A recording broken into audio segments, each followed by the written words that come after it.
Dunyoning eng boy va eng aqlli ikki super qahramoni. Biri qorong'u shaharni himoya qiluvchi afsona, ikkinchisi esa texnologiya yordamida dunyoni qutqaruvchi dahodir. Batman temir odamga qarshi. Agar ular birga qarshi jang qilsa, kim g'alaba qozonadi? Bugun komiks olamidagi eng qiziqarli savollardan birini ko'rib chiqamiz. Batman temir odamga qarshi. Batman asl ismi Bruce Wayne. Bolaligida ota-onasining o'ldirilishi uning hayotini butunlay o'zgartiradi. Shundan keyin jinoyatchilikka qarshi kurashishga qasam ichadi. Batman oddiy odam bo'lsa ham dunyodagi eng kuchli super qahramonlardan biri. Nega? Chunki uning asosiy quroli aql va strategiya. Batman 120 dan ortiq jang san'atlarini biladi, eng ilg'or texnologiya gadjetlarga ega.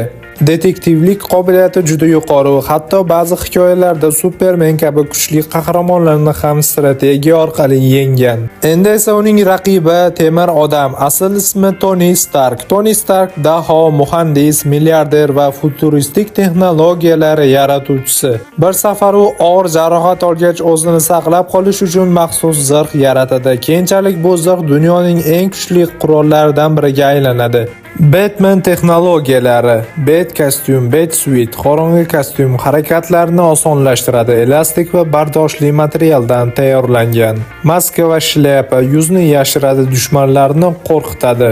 Cape uchish va tez harakat qilish imkonini beradi. Ba'zi versiyalarda elektr zarbaga qarshi himoya qiladi. Qo'l va oyoq himoyasi jangda zarba olishdan himoya qiladi. Shuningdek, qo'lda ishlatiladigan gadjetlar uchun joy mavjud. Gadjetlar va jihozlar.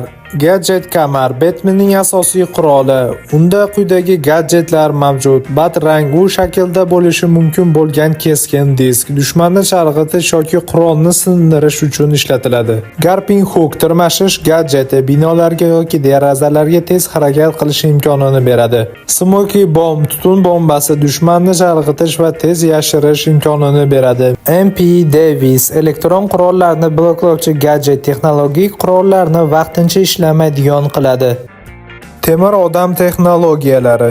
Temir zirh to'laqonli temir zirh bilan tanani har qanday zarba va portlashdan himoya qiladi. Yorqin energiya elementlari ko'plab qurollar va energiya tizimlari bilan ishlaydi. Helmet Jarvis va Frida yordamida ma'lumotni tahlil qiladi, dushmanlarni kuzatadi va strategiya tuzadi. Uchish tizimi zirh orqali havoda tez harakat qilish imkonini beradi. Supersonik tezligida ucha oladi. Energiya qalqoni zarba va portlashlardan himoya qiladi. Qurollar va gadjetlar, qo'l lazerlari qo'llaridan zarba berish va uchish uchun ishlatiladi. Raketalar masofadan zarba berish turli tipdagi raketalar mavjud. Lazer to'g'ridan to'g'ri zarba energiyasini chiqaradi. Energiya qurollari qalqonlarni buzish yoki portlashlarni yaratishga imkon beradi.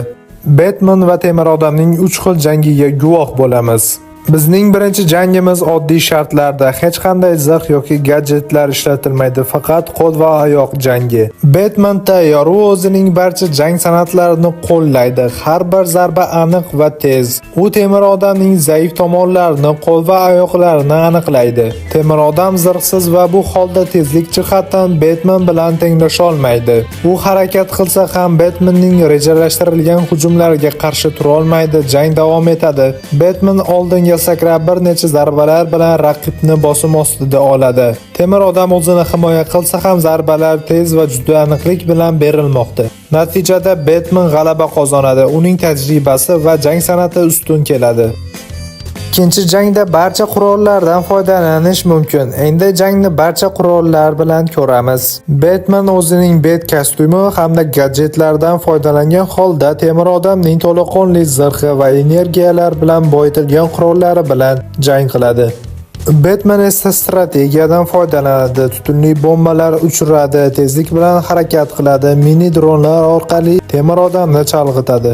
Temir odam energiya qalqoni bilan himoya qiladi, ammo Batman yaqinlashib nozik joylarini aniqlashga harakat qiladi. Bu qurollarni to'xtatishga urinish qiladi, ammo zirhning kuchi juda yuqori.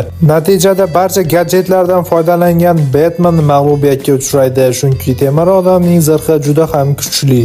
Jang. Eng qiziq holat. Har ikkisi ham bir-birini oldindan o'rganadi. Nozik joylarini aniqlash uchun reja tuzadi. Batman oldindan strategiya tuzadi. Barcha gadjetlardan foydalanadi. Temir odam esa Jarvis yordamida Batmanning imkoniyatlarini tahlil qiladi.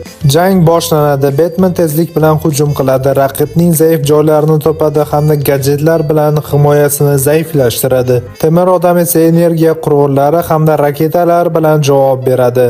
Natijada har ikkisi ham juda kuchli jarohat oladi. Sizningcha jang so'ngida kim g'alaba qozonadi? Batman yoki Temir odam? O'z fikringizni kommentariyalarda yozib qoldiring hamda MMAV ga obuna bo'ling.